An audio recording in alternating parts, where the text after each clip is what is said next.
Anna venait de rentrer chez elle. Elle s'est figée incrédule. Son mari Carl était allongé dans le lit avec Phil, le petit ami de leur fille. Devant leur visage paniqué, Anna a tout compris. Carl a essayé de s'expliquer, mais Anna se contenta de laisser échapper un petit rire amer. Le lendemain, leur fille Kate est rentrée de l'école. Carl lui a dit qu'Anna avait disparu. Au début, Kate ne s'est pas inquiétée. Elle a cru que sa mère était partie faire des courses. Mais très vite, quelque chose a cloché. Impossible pour eux de joindre Anna Carl. Et Kate ont signalé sa disparition à la police. Mais après enquête, aucune trace d'Anna n'a été retrouvée. Lorsque Kate est partie à l'université, il n'avait toujours pas de nouvelles. Dana Kate a fini par croire que sa mère les avait abandonnés. 2 ans l'ont passé, Kate s'était habituée à la vie universitaire. Carl avait commencé à fréquenter quelqu'un d'autre. Aucun d'eux ne parlait plus d'Anna. Puis un soir, Kate a fait un rêve. Sa mère gisait dans la neige ensevelie sous une épaisse couche blanche. Cette scène était si réaliste qu'elle en était troublée. Elle a donc pris un congé pour rentrer chez elle et a rouvert l'enquête sur l'affaire de sa mère. Mais quand elle a parlé à l'enquêteur chargé de l'affaire, et même à Phil, son ex-petit ami, tous deux ont laissé entendre qu'elle devrait se méfier de son père Carl. Cette nuit-là, Kate a de nouveau rêvé d'Anna.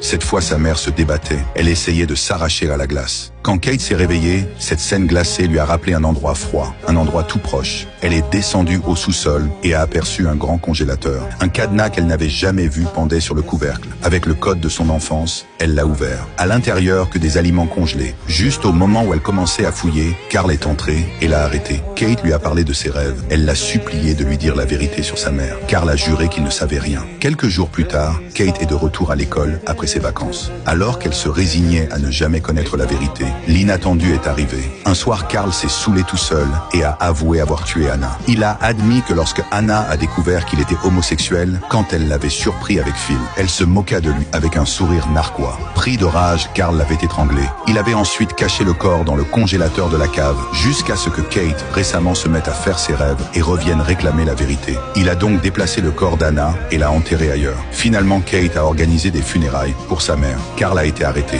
Mais peu de temps après, il s'est suicidé en prison.